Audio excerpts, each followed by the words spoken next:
Pemirsa, Dr. Aulia Risma Lestari ditemukan meninggal secara tak wajar di kamar kosnya di Kota Semarang, Jawa Tengah pada 12 Agustus 2024 lalu. Tersiar kabar sebelum meninggal, korban diduga mengalami depresi akibat perundungan. Catatan suara yang berisi keluh kesah Dr. Aulia selama menempuh program pendidikan dokter spesialis pun beredar luas. Lantas apa yang dikeluhkannya? Selengkapnya dalam Benang Merah Suara Dr. Aulia, Bully Itu Nyata.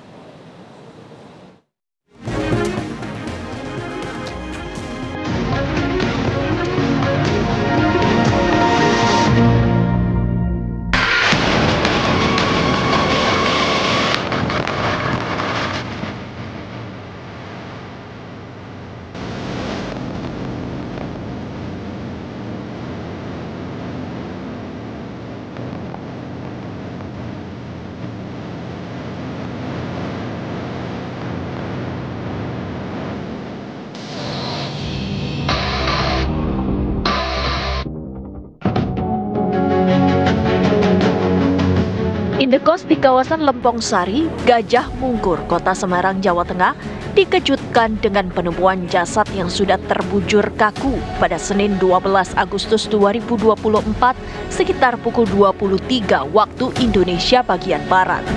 Jasad itu atas nama Aulia Risma Lestari, seorang dokter umum yang tengah menempuh program pendidikan dokter spesialis atau PPDS anestesi Universitas Diponegoro Semarang, Jawa Tengah selama 2 tahun terakhir ini. Semula, Dr. Aulia dikabarkan meninggal karena sakit yang dideritanya, namun usai pemakaman, kabar kematiannya kemudian viral di media sosial dan memunculkan rupa-rupa dugaan.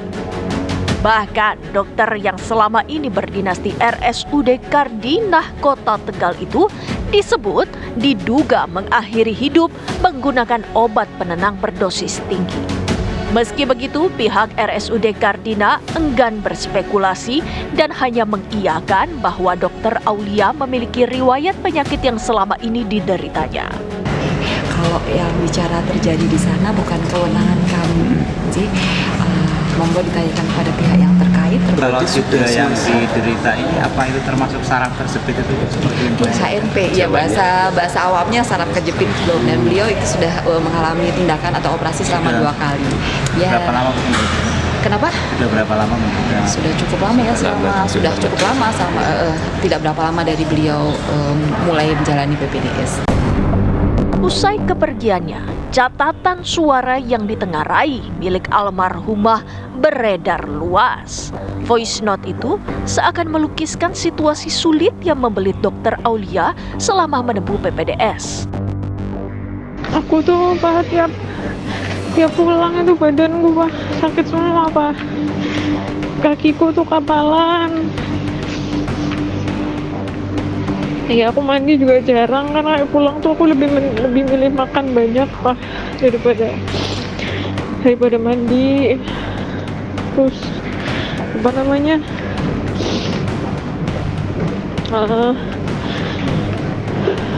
mau ya kayak aku batuk itu juga kan nggak bisa minum obat. Ya diterusin sampai batuknya hilang sendiri, ya ini udah mendingan, batuknya tinggal dikit.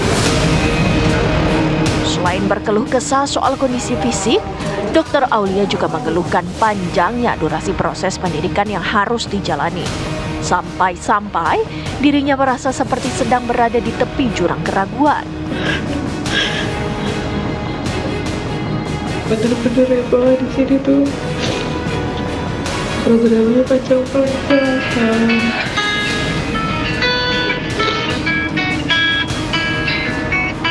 Takut aja temennya aku yang di UN di situ 24 jam, Pak.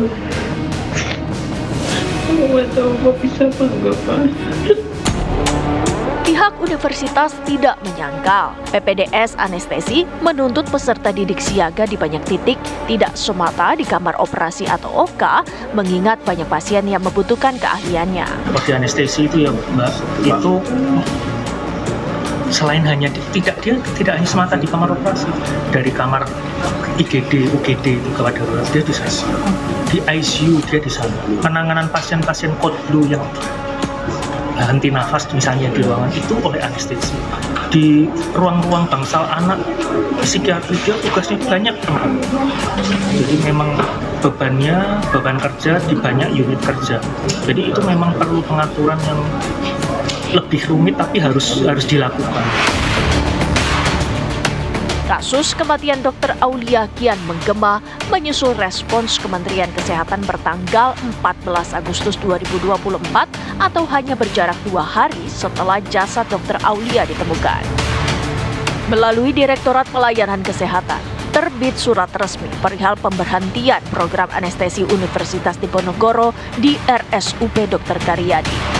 Isi surat itu menyinggung isu perundungan dan dugaan bunuh diri terkait apa yang terjadi pada Dr. Aulia. Menyoal dugaan bunuh diri, pihak kampus tegas meluruskan isu itu. Proses pendidikan memang 90% banyak di rumah sakit. Interaksi di dalam pendidikan lebih banyak 90% di rumah sakit, tapi perundungan itu kan bisa terjadi juga baik di dalam rumah sakit maupun ketika di luar aktivitas pendidikan. Jadi sulit ditentukan meskipun kehidupan dia lebih banyak di rumah sakit, tapi bisa saja perundungan itu terjadi juga di luar rumah sakit. Tidak sebagaimana surat Pak Dirjen tanggal 15 Agustus soal penghentian sementara kegiatan PPDS anestesi di Rumah Sakit Dr. Karyadi karena dugaan perundungan, itu bisa kami terima. Tetapi diksi kedua adalah kejadian bunuh diri. Harap diingat bahwa kejadian bunuh diri itu menjadi ranah pihak kepolisian, terlebih lagi dokter forensik dan penyidik untuk menyatakannya. Pokoknya kan menindaklanjuti munculnya dugaan motif dari kematian korban ini karena perundungan. Kita sudah jelaskan bahwa seperti yang kami sampaikan ini belum ada bukti yang mengatakan itu korban perundungan, atau sebaliknya tidak ada bukti yang mengatakan dia bukan korban perundungan. Jadi masih kita lakukan pendalaman, termasuk dari tim Kementerian Kesehatan juga terus melakukan pendalaman terkait dengan motif atau motivasi kalau misalnya itu karena bunuh diri kan gitu. Karena kan ini bisa juga yang saya sampaikan tadi, bisa juga karena kelalaian menyunting dirinya sendiri kemudian mengakibatkan kematian kepada yang bersangkutan. Kasus Dr. Aulia kini menggelinding bak bola salju. Satu persatu fakta mencuat mengungkap sisi buram jalan terjal menjadi seorang dokter ahli.